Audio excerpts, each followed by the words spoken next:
Hi, this is Brennan Davis from Bedrock Games and the Bedrock blog, and I'm here with Joel Clark for another episode of Wuxia Workshop. Today we're going to be talking about Legendary Weapons of China, a 1982 Lau Kar-Leung film. This is set during the Boxer Rebellion, and it stars Lau Kar-Leung, Xiao Ho, Alexander Fu Sheng, Kara Hui, Gordon Liu, among many others. And, we're just going to dive right into it. I've seen this movie before. I think I've even reviewed it on the channel. In fact, Joel, remind me to give this podcast a very different file name so that I don't overwrite the old one when I post it up. But this was your first time watching it, so I just wanted to get your reaction. Okay, so this is the first movie that you've recommended to me that I genuinely was baffled on the first viewing. Like, I watched the whole thing, and when it ended, I was like, I must have missed something. It felt like there was a reel missing almost, or like there was more that should have happened. And I re-watched it, and on the second viewing, it was a lot more comprehensible.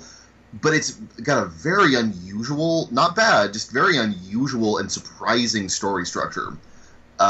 So that was my biggest impression from it. And the secondary thing, I'm actually kind of ashamed this is a secondary thing. This is some of the best fighting I've seen so far in wuxia films, and like that's saying something because like none of the fighting has been bad so far. This is just another level, though. Yeah, those are my twin reactions. Is this your first Lau Kar-Leung movie, do you know? I think so. Okay. Because really, I've been watching pretty much only the things you recommend. Because I want to go into this as kind of new as possible. So if this is the first one you recommended, then yeah, this is the first one I've seen. Okay, so he's got a very unique style that is grounded in sort of real kung fu. I mean, he takes liberties, but it definitely, not only does he convey the movements like more realistically, but the way that they're filmed, you probably noticed that, like you really get it, like, and sometimes it almost looks old-fashioned because of that, because he does these wide shots where you see everything a lot, but you get to see all of the actors' movements, and in a way, this film almost feels to me like it's structured around the fight sequences. Which isn't that uncommon in a movie, but because the fight sequences can be so lengthy, it's sort of you really tend to notice it. But I was curious how you thought what you mentioned the story structure. What was it about the story structure, if you can put your finger on it, which isn't always easy to do? Okay, and like I was actually thinking about this earlier. I was like, okay, what was it about this structure that was so awkward for me? Here's what it feels like. I'm really used to the kind of traditional Western storytelling of the three-act structure, where it's very clearly this is the introduction, this is the mounting tension, and there's the conclusion. Now you have a denouement afterwards. But like that's what I'm used to. I think what was unique about this one is it felt like it began in the middle of one story, and in its first act. In its second act, it ended that story. In its third act, it began a new story, and its culminary act was the middle of that next story. Okay. So it's like they actually kind of got a different slicing to a very similar kind of structure. And I think that's what was awkward about it. Because, like, right in the middle of the movie, they have a bunch of characters that I loved, like the actor characters, and as a matter of fact, I wrote down their names, which is unique for me. Let's see. Are you thinking of Mr. the Alexander, Wu, the actor? Yeah, the Alexander Fu Sheng character. But his character name was Mr. Wu, because I wrote that down. I'm like, I have the subtitles on. I'm going to write that down. So I loved his character so much. He was so much fun in the movie, and he's got some really spectacular sort of fake fight scenes where he's not, in the context of the movie, he's not really using kung fu. He's either acting with a bunch of theatrics, or he's literally being puppeted by this magical puppet. And like right near the middle, right at the end of that, what would traditionally be a third act, where you feel like there's more to go on with that character. Like, there seems to be like he's gotten to a low point with his little arc. He's gone. That's it for him. Like they leave him in outhouse water, and you're like, nah, that's it, wrapping it up. And like there's a abrupt finality to a lot of characters like that. And around that same time, the really big important like ultimate fight character, which is the Liu Kang's brother, shows up, Lei Ying, who, like, okay, so he's introduced in a single chunk of dialogue at the very beginning of the movie, and he's not even there until almost the end of the third act. Yeah. And it's so abrupt where he comes in. And it's stuff like that abruptness that's so strange about the structure. Well, they do. A lot of things will move very quickly in these movies, and the structure to me, like that scene with Alexander Fusheng and sort of they're sort of like a traveling troupe of con artists, I guess. They're great. And we can talk about that scene because that's very interesting. But that always seemed to me kind of like a complication of the overall plot. That's sort of how I viewed that scene, and also a chance for him to highlight a really interesting concept. A guy who, like you said, doesn't know martial arts, but is a con man and is capable of convincing a crowd that he knows martial arts so that he can masquerade as this character. And there's a lot to talk about there. But I'm not an academic. I don't, I just watch these movies. But something I've noticed as well is that they don't adhere to the 3-act structure. And what I've heard is that there may be more of like a 4-act structure at times. This felt like there were 4 distinct acts. And also, one thing that I notice a lot in these movies and in the books, not all the books, but many of the books that I've read that have been translated from this genre and related genres, is there's more of a willingness to sort of, we say show, don't tell. I don't think that is a rule. It's not a stylistic restraint. And so you see it a lot in the scenes where the two brothers are confronting each other, and he just fully explains everything that in an American movie might have been another 30 minutes of material that you would have seen on screen earlier in the film. Do you know what I mean? Like they sort of, he sort of explains his big plot to him in a very clear, concise way.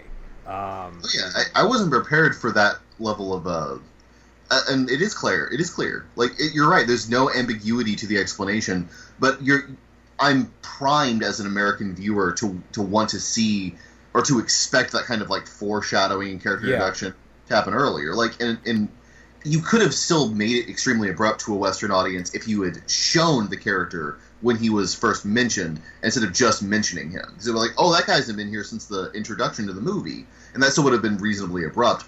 This feels almost like I was totally blindsided by it on a first viewing. I was like, who the hell are you? Because I didn't write down the name. Yeah.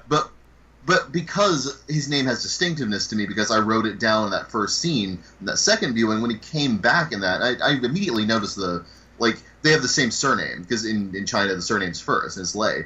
So I was like, oh, okay, that's why he's like, I've got my 3 assassins on it, Lei Yong, Tian Hao, and Ti Tan.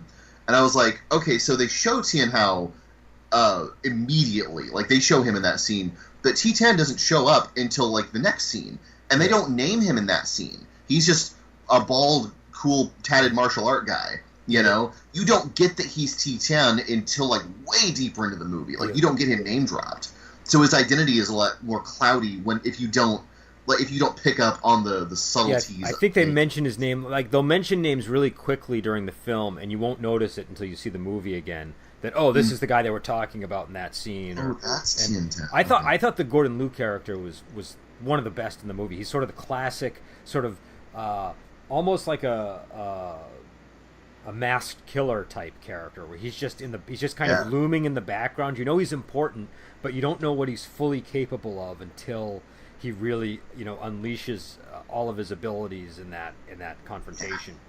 They sold me on that character. Like I'm with you on that one, because his first scene, he's like, "It's okay, shoot me," and he's like doing this crazy martial arts stuff. And then when he shows up, there's not a big gap between him showing up again, and he's like masquerading as this hyper intense monk guy with like this Buddhist statue thing on his back. But there's this great visual link, because the same prayer strips that he puts over the bullet wounds on all of the people that get shot in that first scene are the same ones he has in that little Buddha statue.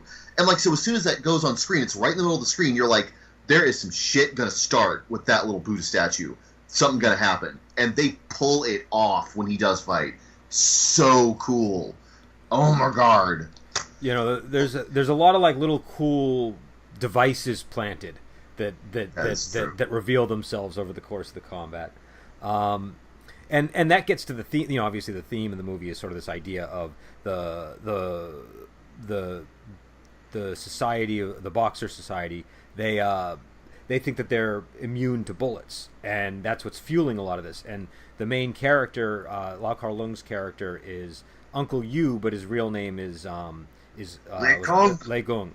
And and he headed a branch, and he was sort of supposed to expand them in this region, and he didn't want to see his pupils get killed by bullets, so he disbanded, and everybody went into hiding. And now all of the characters that we're meeting, that we're talking about, they've been sent to kill him, basically. And so there's a bunch of them, and all of them but one are fully committed to this idea of killing him. And that's kind of the interesting thing about it. You have the society sends out like three or four assassins, basically, and one of them is you see early on.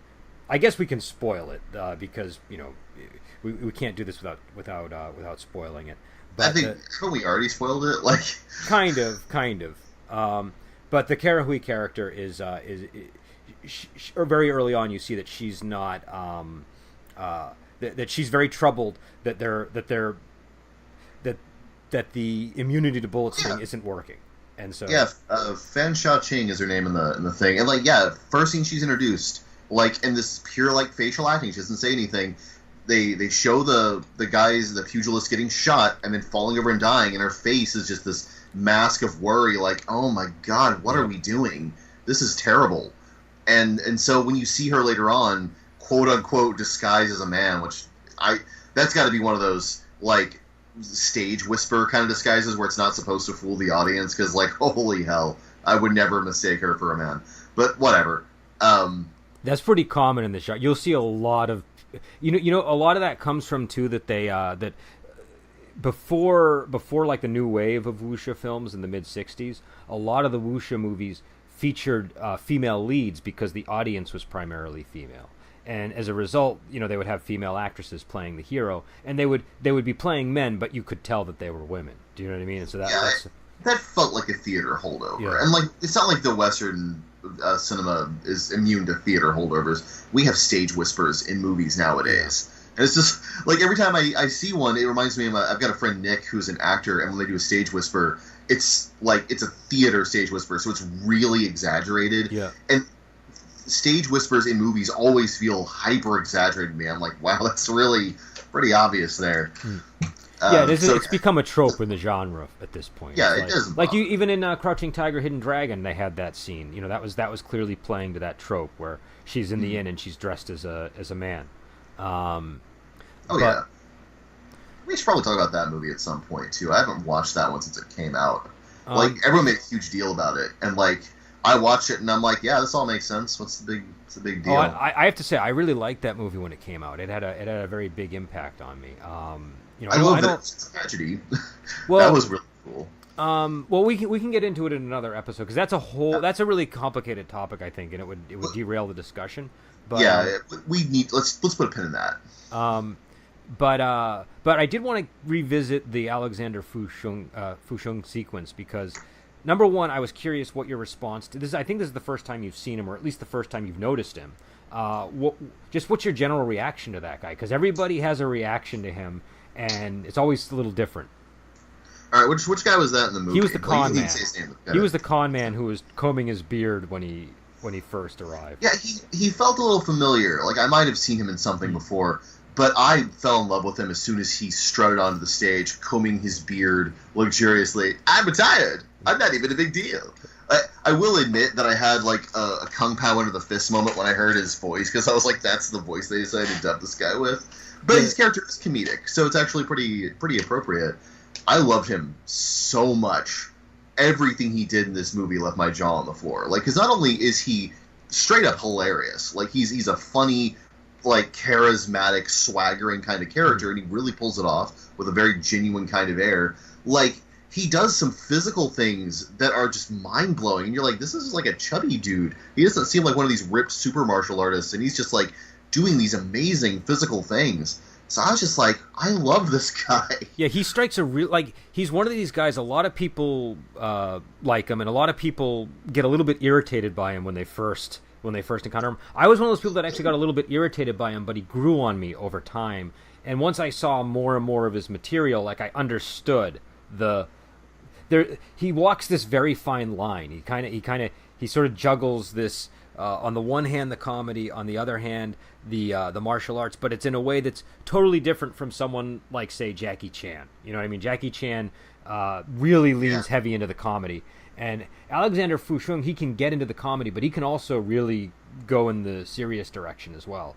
And I compare him, like, I draw a line of comparison between him and like the physical comedy of like Chris Farley or someone like that. Okay, I was gonna say Jack Black or Jim Carrey, but I can see Jim that. Carrey's a good comparison too. Actually, I wanted to go with Chris Farley because Jim Carrey's in decent shape and Chris Farley was not, and like because he doesn't have a very like intimidating physical presence. This guy. You know, like, he just seems like he had the same kind of body I have. He's a little paunchy and he was soft. Well, I have a feeling I think if we saw him without his shirt on, it would be okay. It'd probably be off. Yeah. That's like actually convincing illusion. Yeah. Yeah. It was if he's like actually totally ripped under there. That's really good makeup. I think he's got a chubby cheek situation going on that might not translate to the right. Yeah. Yeah. But he definitely looks less lean than, say, Gordon Liu does in this film. Like, so I, and he's and it is surprising sort of when you realize, in order to pull off the things that he's pulling off, where he's pretending to be somebody who doesn't know martial arts, he still has to know the martial arts moves in order to do that. Like, it's a very delicate tightrope, I think, because in a lot of movies that does not work. Like, you either come out thinking, oh, this guy totally knows how to do martial arts and he's turning it down a few notches, or they ridiculously exaggerate their lack of martial arts knowledge. And I feel like he really hits the exact right spot to make it funny and to work on screen. Yeah, he actually acts well enough to seem like a shithead, despite being extremely competent.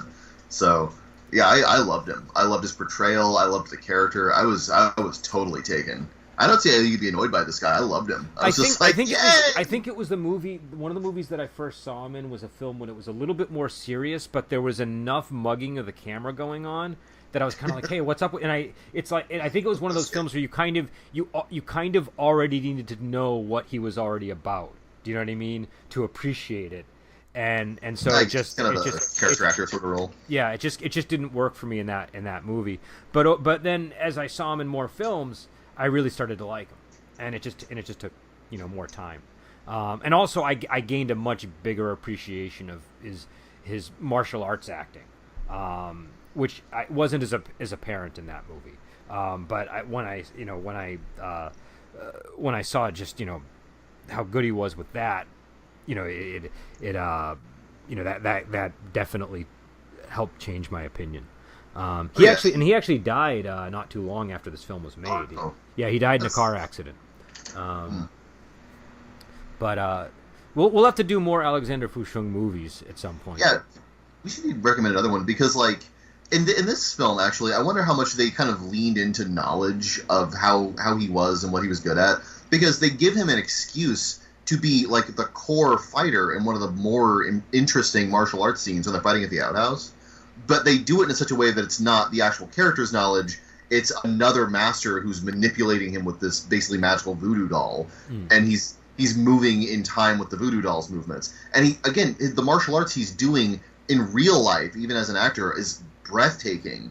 But the character is still an idiot, and you get to retain that kind of sense of believability. So I wonder how much that was specifically written with him in mind. I don't know. I would imagine it pretty well could have been. A movie we might consider doing is the Brave Archer series. That's 3 movies, though, so that's kind of an investment. But it's an investment. But he's the lead in that film, and it's also based on the Legend of Condor Heroes story. So it's like an introduction to a very important story in the wuxia genre. And I may have to watch that, then. I think I'll take that recommendation. But I guess another scene to talk about is the toilet scene. The next. So we see him in that scene with the in the town where he's pretending to be a martial arts master, and then when he goes to get paid at the outhouse, there's this whole sequence where the assassin thinks that he's the guy, and so there's this big fight in the poo water, for lack of a more gentle term. Well, they even call it that, like in the movie. They're not. They're very specific about what that water is used for. That's where the poop goes. Well, there's this great. So Tien Ho shows up there to kill him, and it's really kind of a slapstick scene where there's a the use of Taoist magic to take control of Mr. Mu's body, and the guy who's supposed to pay him, Lu Yung, ends up controlling him with like a little voodoo doll and has him fend off the Tien Ho character. And Tien Ho spends so much time fighting in this water that for a good chunk of the movie after this, he's sick. Almost all the rest of it. And after he gets out of the water, he's confronted by Titan, the Gordon Liu character, and Titan refuses to fight him because he smells like shit.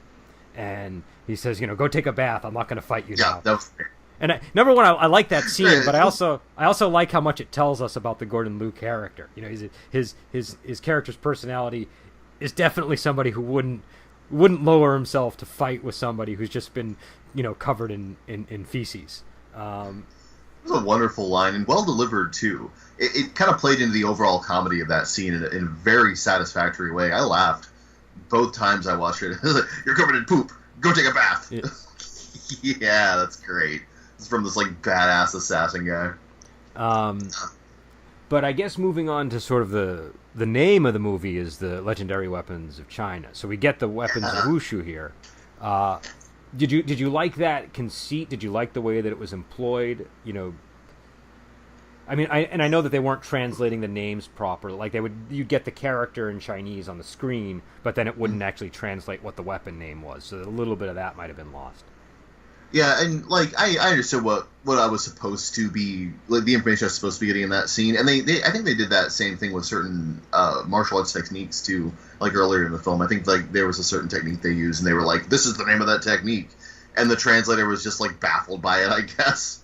But I mean, I understand contextually what that's supposed to be, and I really kind of like that when that shows up in a movie. And you don't see that a lot in Western movies, where like they'll just stop and just be like, "Oh wait, audience, just so you're aware, this is what's happening. This is the kind of cool weapon or technique that's being used. All right, let's keep going." And they'll do that for characters too. If they're doing like a wuxia novel, when the character, appears on screen, they'll have the characters for their name, run across it. That's neat. Yeah, I like that. I like it because like that never takes me out of the story because I'm never not aware that I'm watching a movie. Yeah. When I'm watching a movie. So like them just being like, "Oh, and this is what this is." Okay, that seems clear. That's good communication. You know how I look at it? I look at it like when you go to a chapter in a book and there's a stylized heading or something. It's kind of that. It just gives it like a nice frame, really. In fact, if we really should do Brave Archer because that movie does some stuff like that in the beginning and in other portions, and that would be interesting to comment on. And I have to, Brendan. But I don't know. I thought it was really cool. I mean, again, it is a conceit. They are sort of like, okay, we're going to work all of these weapons into the movie somehow. And yet I don't feel it was tortured. That's the strange thing about this movie is that's what the movie's named after, and those weapons bookend the movie. The introduction is people using the weapons, and the conclusion, the epic conclusion, is people fighting with those weapons. But almost none of the movie has that as a subject matter. Like it's telling its own story, and this kind of like structural conceit is I don't know. It almost like looms over the movie in a way that's nearly artificial. It's strange because like it's not what I expected when I was going into it by the name was a movie that was about a struggle for some kind of legendary mythical weapons, and you immediately dispelled that. You're like, no, it's not really about that. It's about using these weapons in a culturally and historically appropriate way, and they do that in the fight scenes, and they do.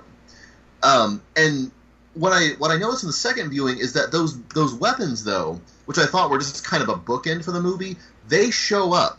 Just like they trickle them through the movie. This guy has this weapon. This guy uses that weapon, all through the whole thing, and then it culminates in that giant battle where the two masters are just taking weapons off, like literally taking weapons off the wall and fighting them against each other.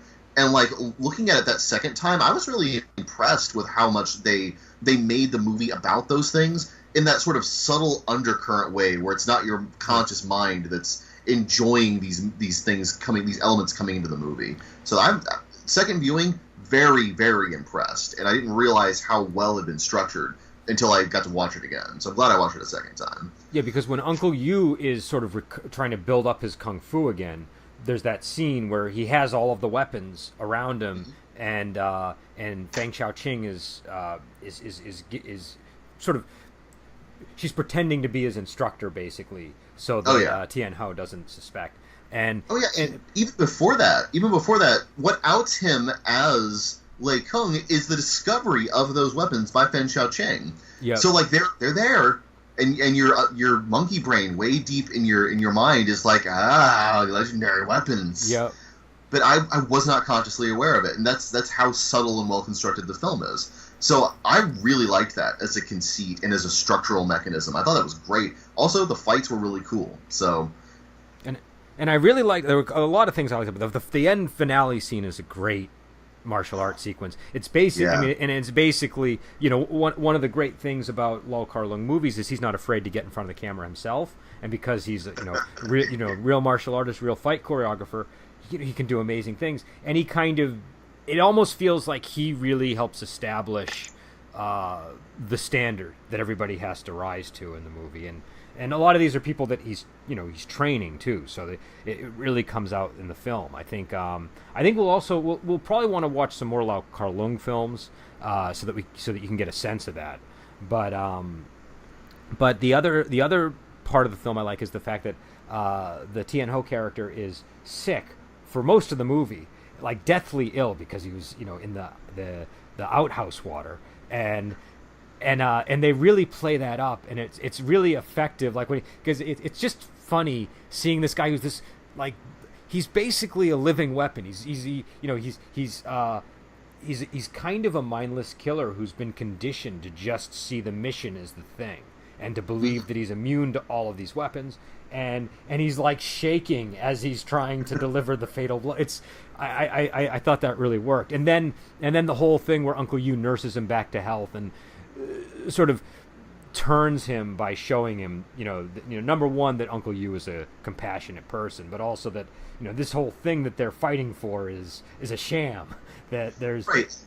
The rightness of Lei Kung's philosophy is shown right there, because you have a guy who has been conditioned by the society to believe he's this invincible weapon, but he's mortal, and so he gets sick. And the guy that nurses him back to health doesn't just nurse him physically back to health. He also, like, philosophically nurses him back to health by letting him realize that, like, hey, look, you're mortal. There's a reason I'm fighting. And yeah, my kung fu is better. Even though I'm shaking and I'm weak right now, I recognize that weakness, and in that I have strength. And again, that's one of those brilliant kind of subtle constructions of the movie that's just, it's really impressive, like, from a character writing standpoint, to see that.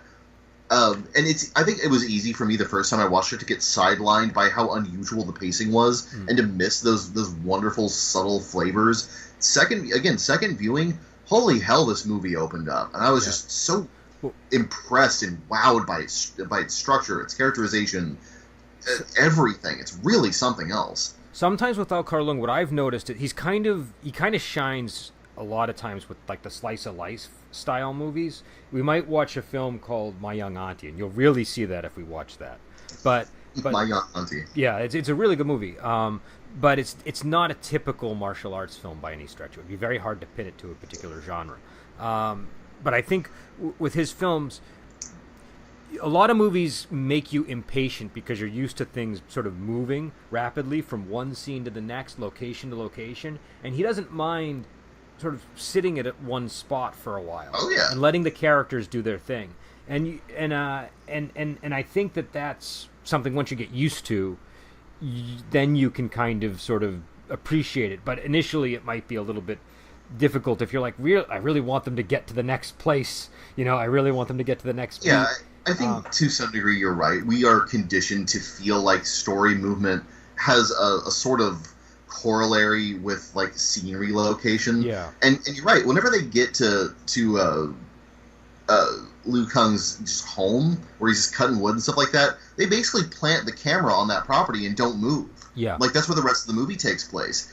And the first time I was viewing it, I was like, it feels like nothing's happening. Because my monkey brain was like, well, why haven't they moved location? That means the time has moved forward. Yep. But in this case, like, you're right. Once you kind of recognize your own conditioning and you're able to appreciate the movie on its own merit, you understand how important it is to put all of this in his home, and like how central that is kind of to his identity. Yep.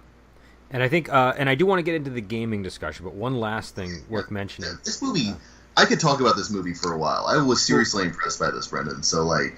Well, we should talk a little bit about the Kara Hui character as well, because I know you noticed her when we did Buddha's Palm, and you thought, I think you commented on her performance there, and I was curious what you thought of her performance here.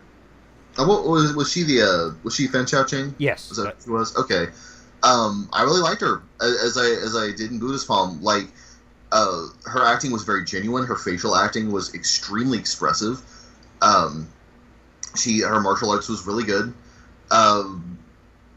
She was really, and like, she played a big range in the movie because she was a capable martial artist, and she was also like a person that was in disguise and doing all this stuff. And then in the end, she, like, there's no classical love interest in this movie, but she has that kind of like, I'm a girl reveal. And the other assassin, Tianho, is just like, he's a girl, derp.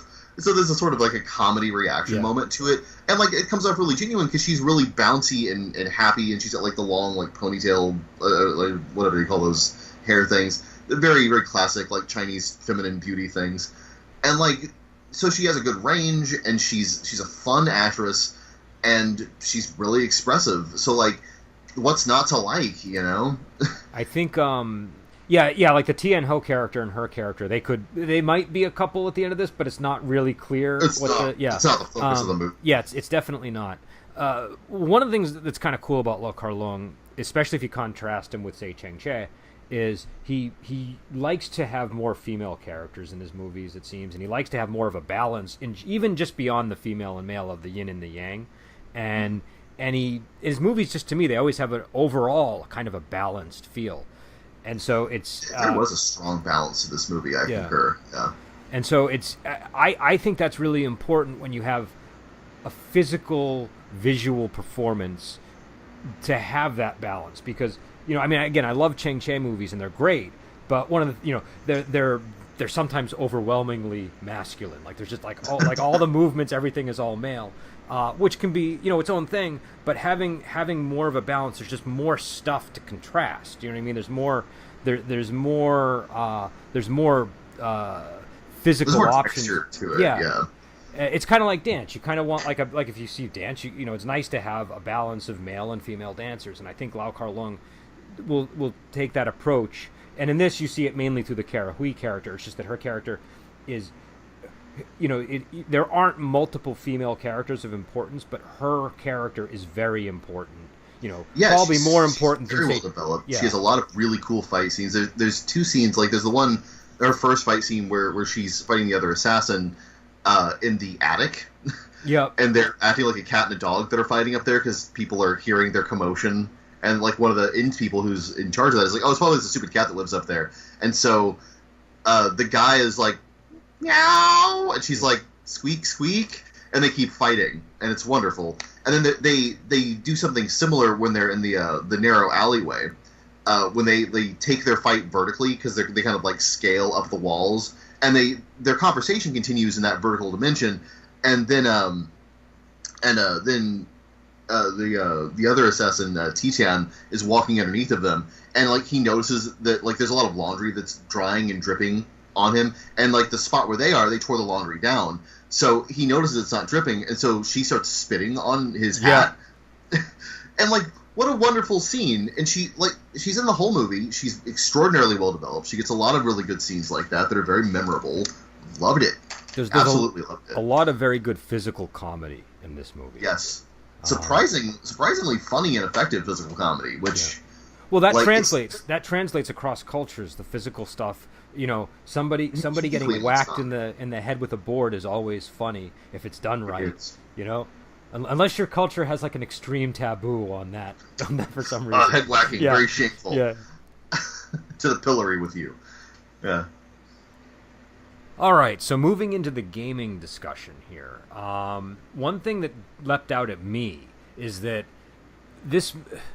So again, this is not my favorite thing in the world. I've complained on, I think, on this podcast, and if not this one, the ones that I've done with Adam, about this very thing. In third edition, the way that adventures were often structured were around encounters. You had sort of the encounter level, and you were encouraged back in the 2000s during the D20 boom to structure all of your adventures around the different encounter ratings and the different encounter levels. So you'd have like the first several encounters might be like a little bit below the party level's actual level, and then a little bit above, and then equal.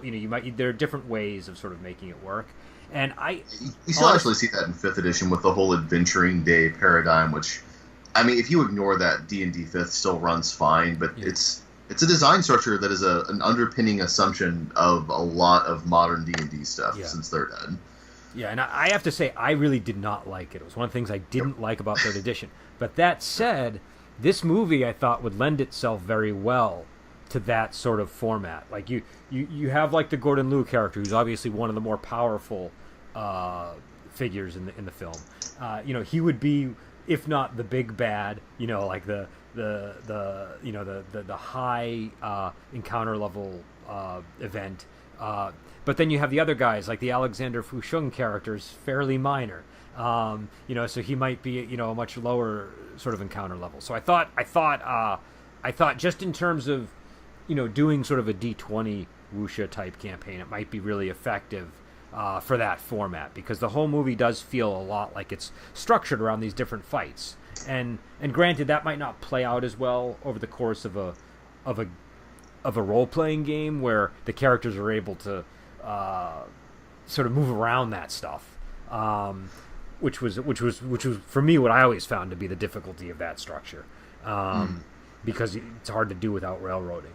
But if you are going to have planned encounters, this movie would maybe be a good one to sort of look to as a offering some potential resources. Yeah, I concur with that. I mean, like, I like you don't like the sort of railroady structure of a planned encounter. Like, I feel like even if it's not your intention, you tend to kind of push all player choice outcomes towards your predetermined idea of when they should encounter what and when and where and all of that. And I prefer those things to kind of organically happen in a game that has a looser structure without that. But were I to be the first model of GM Prepper, I would definitely look at this movie because, like you said, it has clearly scaled encounters of lower difficulty going to higher difficulty. And another thing it has is a lot of texture in the encounters. I talked about texture earlier. It has a very impressive stealth encounter. There are social encounters. There are encounters with hazards, like in the outhouse. Yep. There are encounters with a lot of unique elements, like the different weapon tricks and the different kind of Taoist magic with the puppets we didn't get into too much. But all of those things are fascinating. And, like, I feel like you don't... Part of the artificiality of the first kind of prepping, that kind of railroad type of prepping, is the idea that you as a GM should be kind of orchestrating and controlling for maximum fun. Like, okay, so...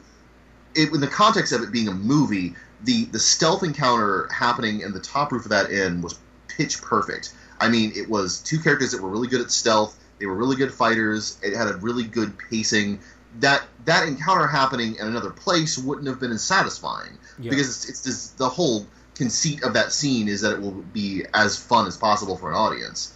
In a role-playing game, though, because you are playing the game, I think that encounter would have been satisfying happening on rooftops, or happening in a sewer, or happening in all kinds of different places, even a very unexpected place, like at the crowded inn they went to.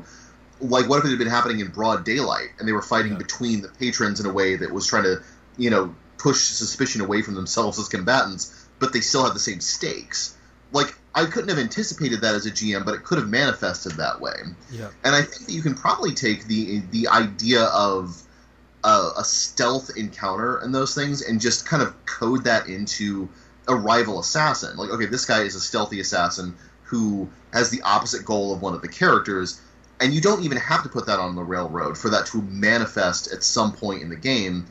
because eventually they will come into conflict with them. This guy's a skilled assassin. There will be a fight scene. But because you're not orchestrating the terms of when and where and all of that, it will organically happen in the game and still be just as awesome, just in a way you hadn't anticipated. Well, because they're all walking encounters. Like, they all have, like, the Gordon Liu character, he's interesting no matter where and when that fight, occurs, or the circumstances. He's got the Buddha box. He's got the cool, this, I think it was a staff that, or a spear that had, like, a hidden blade in it. Blade also had like a little, like, he shot blades out of the middle of it in 2 different directions at one point, and I don't know if that was the staff or his hand or I thought that came out of the box, but it could have been the staff. I've always had trouble off catching. His back at that point. Yeah, I always have trouble catching where that's coming out of when I watch this. I just watched it twice in a row, and it looked like one scene there's his hand gripping the staff. Next scene, his hand is off the staff, and in 2 different directions, in a direct parallel to the staff, come the blades. So I don't know if that was like it came from something in his palm, or if that was part of the staff, or if there was something else I missed that happened there. But no, it's hard to catch. But I think that kind of brings up another topic, which is sort of, like, not just hidden devices, but cool surprises in combat and the best way to execute them. One of the thing that I think the reason that these pay so much, they pay so many dividends when they actually occur on screen is because you know that they were planned, and you didn't, and either you were wondering about that box, or something that was that the guy was carrying around with him the whole time had this little hidden contraption in it. I think when you're introducing elements like that into a game, one of the worst ways you can do it is on the fly. Like, not on the fly, like sometimes you have to, at the start of it, like sometimes encounters happen on the fly, and you have to at the very beginning of the encounter decide what is all this stuff about and what's going to happen. Like, what kind of weaponry does this guy use, what kind of spells does he have, or whatever game you're using, you have to decide those things. But I think if you do it as sort of a on the fly invention in that moment, then it loses a lot of its punch. So if you I agree. The point I want to bring up about that, especially in relation to this movie and in relation to creating NPCs for characters, is that all of his tricks and traps, his exploding Buddha statue backpack and his like hidden knives and his staff and all that, those reveal something about his character and the way he is in the world to the players in the audience. So when you're making a character, when you're prepping it, like you're prepping a spellist, you're prepping his tricks, that should inform something about that character's psychology. And that way, through playing the game and dealing with those tricks and traps and seeing them manifest in the game's actual playing, the players are being kind of subtly informed about this guy's psychology. That was impressive in the movie, and something you can pull off very easily in a game, if you're not doing it on the fly like you're describing, if you're preparing it as a part of that character. Well, even if you are doing it on the fly, you just need to establish some basic things. This guy is really meticulous and plans for everything. And so if you know that about a character, you can... Again, it depends on how much flexibility a system has, but I always feel like with devices like that, the GM really has a lot of leeway. The GM can be like, okay, this box, if it goes flying, here's the damage that it does, or here's how that attack works. It's fairly easy. In fact, I've actually, oddly enough, I find I sometimes get the most bang for my buck with this stuff when I am doing it on the fly and I write the note to myself before the encounter starts, because I'm not constrained by the normal restrictions of the system. Do you know what I mean? I got to get it on paper right there and then, and I don't have time to go sifting through the books and comparing damage and doing all these things that I might otherwise do. And that comparison should be as easy as possible. I mean, that's why I did the effect charts like I did, because like I like you want GMs to be able to kind of intuitively say, I want this to happen. Yeah. And then if it becomes something that's a kind of a tactical center point for a battle, that's when you can crack out the book and go like, okay, but how would this interact with the system? And all that has to kind of make sense. But it's not going to in every game system. Like in some games, it depends on what system you're running. But what I find is, regardless, because I'm not thinking those thoughts when because I have 2 seconds to come up with this concept. I'm not gonna, so it makes things a little bit more all over the map, and you sometimes get, results that are really weak. Sometimes you get results that are considerably larger than you might normally throw at the party, but the end result is it's surprising. It's But again, I do think the important thing is if you are doing this on the fly, at least for me, I mean, everybody's different, but for me, I like to have that stuff hammered out before the moment I create something. That's when I want to sort of establish it, and I want it to have a consistency and a concrete reality that feels real, from that point on. So that if the box on the back of the guy's robes, flies off and attacks them, or explodes into a million pieces and hits them with shrapnel, that they feel like that was there the whole time, not that I just sort of triggered it in that moment and came up with it in that moment. So even if it's an on-the-fly encounter, I'm going to establish that in my notes to myself, in my notepad. Box that explodes. I'm gonna have something to make it concrete, and I'll have probably some die mechanics next to it. Yeah, I think that helps go along with the kind of general philosophy of you as a GM aren't really adversarial to the players, but their foes should be adversarial to their characters. Because I feel like if I'm on the flying it, and because some part of me wants to challenge the players, I feel like I skew too much towards over challenging them, and so if I have a character that has already been established and I've already got him written down, I don't have to worry about that. I can just say, okay, I'm going to play this character intelligently and capably, and if he doesn't have what it takes to beat them, then he failed. And that was this challenge they overcame. And it's not me kind of artificially inflating the challenge to make it harder on them, which is something I'm very guilty of. My wife actually was getting on to me about that yesterday. She was like, stop doing that. Just let the things be the things. Oh, so you increase the challenge on the fly to match. Yeah, that's tricky because here's the thing that's tricky about that. Not every player group agrees on what the best way to go about that is. I've been in groups where players have complained to me that you do not scale encounters appropriately to the party.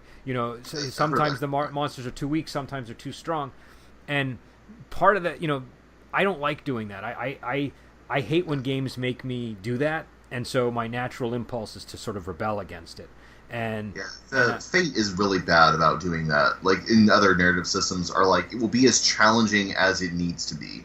I'm just I want it to be as challenging as it is. Yeah, that's my preference. But the thing is, people are very divided on that. So I don't think it's as simple as saying you should always do X or you should always do Y. Because I've had bad games that resulted from me mismatching my style with a group of players who really wanted it. They expected it to all be matched, kind of like you were adapting to the thing. So GMing is going to be playing to the crowd.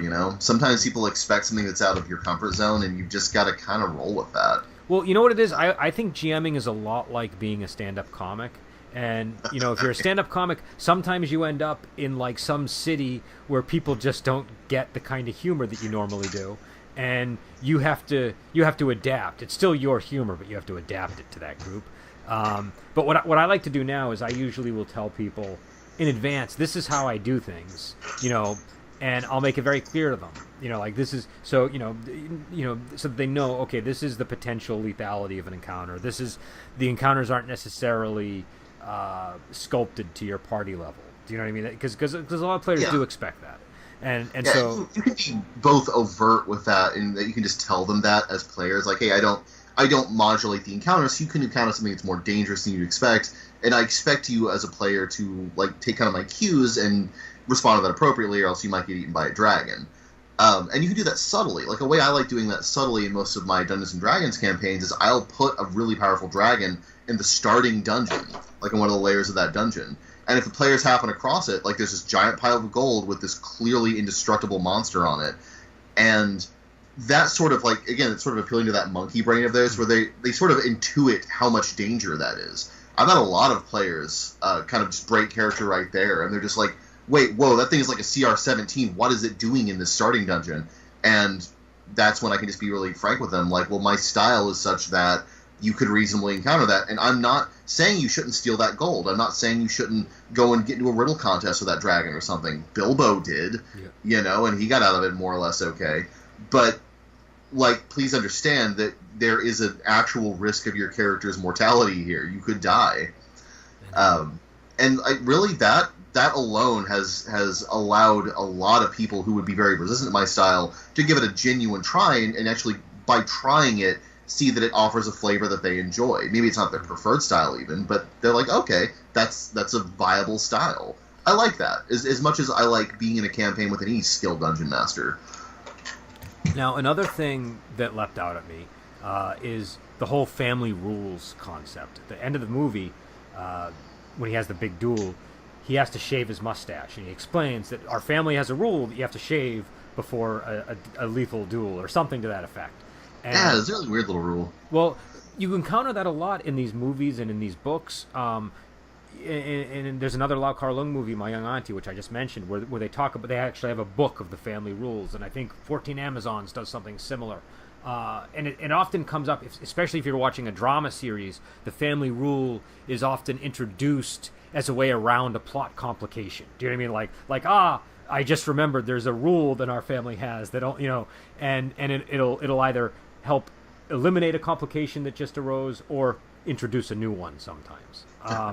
But I like that. I like that there's this idea, and it's not something that I know a whole lot about, but it's like a cultural feature where you could have I imagine it's an outgrowth of Confucianism, because Confucianism was very much like the moral center of the universe is being a good member of your own family, and any government system is an outgrowth of that. So the emperor is kind of the father to China, kind of, and so there's a strong entanglement of like almost religious morality as opposed when it comes to familial relations. And I think that's probably just an outgrowth of that. Yeah, and to be honest, this family rule thing is not something I've encountered a lot when I've read about the history, but I see it a lot in the movies. So I don't know the specific thing it refers to, but it's clearly some kind of a trope, and I think it's something that can be interesting. And I was thinking of how would you like number one. You sort of do it already when you have sex or organization in your group. You'll have rules that they'll have to abide by. But to have like this guy's family or this guy's clan has these very specific rules and specific punishments for the rules can be interesting if you think enough about them in advance. And I think it can add something to the game. You could even do it as a table if you wanted to. You could, if you wanted to be more free form, you could have a random table to roll to see if there's any applicable rules to the situation, if you don't want to come up with a list of 40 rules or something. Actually, you should do that if you don't already have that in Wandering Heroes, because I would use that in every freaking game. The whole it's just a big 100-point list of family rule and potential punishment for it. And like anytime a weird situation comes up, you could be like, okay, you know what? I don't know what something needs to be happening here. I'm rolling on the table. Okay, your family has this rule, and it becomes part of the ongoing fiction. You just recall, or your Uncle Wu shows up, good old Uncle Wu, and he's like, well, don't forget the family rule about shaving the mustaches before the death duel. And you're just like, oh right, that rule. We all knew about that. No, I mean it can be. It could, I think or like it could come up too if like a character like. Sort of out of Condor Heroes, if a character wants to marry a character, and then they find out, oh no, that guy's family has this weird rule that you have to fight all 4 uncles before there was something like that in Temple of the Red Lotus where they wanted to leave the main character marries the heroine, and he moves in with his wife's family, and then he finds out some information about the father that makes him want to just leave. Like the father, it's more complicated than this, but what he learns is that the father is the leader of a group of bandits or something, and so he's like, we got to get out of here. We need to go, and I don't want to be among these people anymore. And the wife's like, okay, but my family has a rule that you have to fight your way out if you want to leave the house. And so it becomes this good portion of the movie is him and the wife fighting the aunties, because the fathers have all gone out on another task, so the women of the household are in charge of enforcing this rule as a result. And it's an interesting moment, and I think that's sort of the way that you can incorporate these kinds of things into a wuxia campaign or a kung fu campaign. That is such a cool idea, man. I'm in your debt. I've got to make that chart now. That is so cool. I think Temple of the Red Lotus is on Prime. And in fact, I should mention, if I wrote that down, man. I'm watching that movie. It's actually a trilogy. It's a trilogy. There's Temple of the Red Lotus. It's the second trilogy you have pitched to me that I'm just like. There's not that many trilogies, So there's I think it's Temple of the Red Lotus, Twin Sword, and then Sword and the Loot. I can't remember exactly the titles of each film, but it's really cool because it's a proper trilogy. It's a proper trilogy, and it's kind of nice getting that in the genre. And it's also kind of a unique film series. I think it came out early enough that it has a slightly different feel than some of the other things. So I don't know. Maybe we'll do a trilogy. We'll talk after the podcast. But the other thing I wanted to talk about too is I think that this movie would make a really cool adventure. And number one, it would make a cool adventure on its own, being set in this time and place. Like you could set it during the Boxer Rebellion, and you could have all kinds of interesting adventures around that. But also just taking this idea and of there's a guy who broke away from some organization that the players are directly or peripherally attached to, and they get sent to either help him or hurt him or whatever, but they don't know who else has been sent. There's these other people all converging on this one person. I think you could really make an interesting scenario out of that. Oh yeah, and I think that the watchword for that is a shared but mutually exclusive goal. We all are trying to kill this guy, and the way you're introduced to the other assassins is through chance meeting. You could even do that as a sort of encounter chart thing. Like what if they're, when does this assassin show up? Is it this point? Is it this point? Yep. My game's scene structure is really conducive to that because instead of moving through rooms, you move through time. In mine, okay. so yeah, it's identical to moving through rooms in D&D, because in D&D or classic RPGs, you go from room A to room B, and you get the content in that room. In this case, it's just a temporal version of that, where you're going from scene A to scene B, getting the content in scene B. Yeah, no. Well, and also what you could do, like one thing I would do is I would give them, I would have some kind of encounter chart possibly where everybody is assumed to have a fated connection, and then that might be the core conceit of what the coincidences are arising out of some kind of shared fate.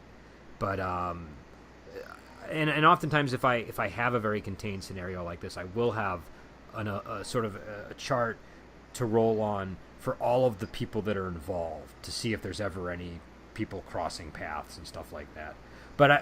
But another way to think of this one is sort of the rival party situation. Now in this case, the rival party is kind of scattered, but you could definitely do it as a rival party scenario too.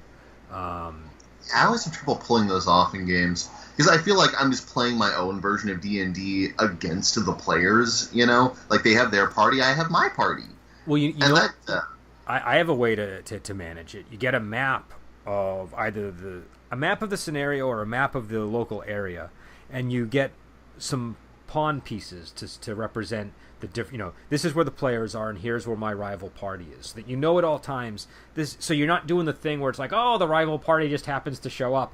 You sort of actually tracking movements. You're tracking the movements, and you're sort of eyeballing how much information about the PCs is this other party actually able to get, and how would they be making their decisions. And you can sort of figure out, okay, if they're sufficiently informed, they might know the party's heading in that direction and try to cut them off. But maybe they won't. If you want it to feel like a challenge that isn't just you sort of imposing your party on the player characters, if it's a little bit more hit and miss, that can sometimes reward player characters who make the right tactical and strategic choices in the scenario.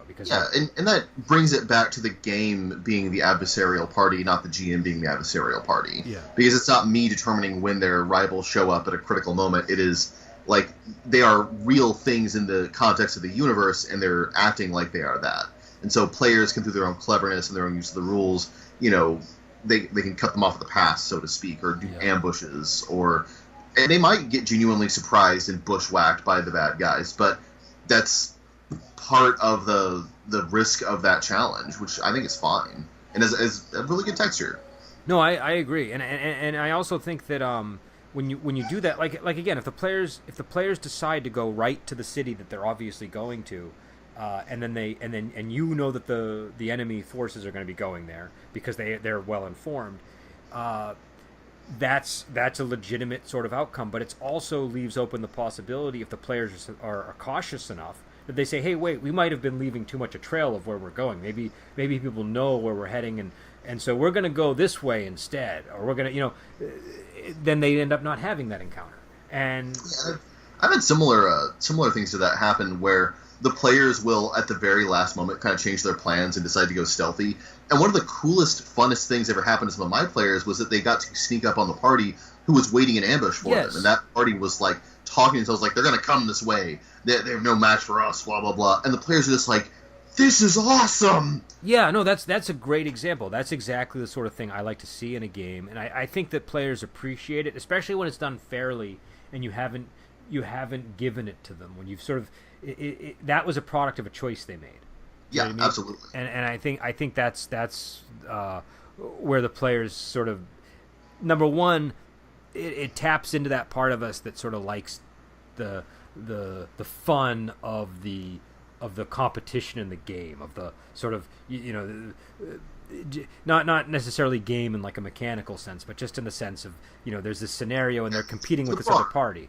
Game. Yeah, where you're actually overcoming not a challenge to your avatar so much as a challenge to you as a player.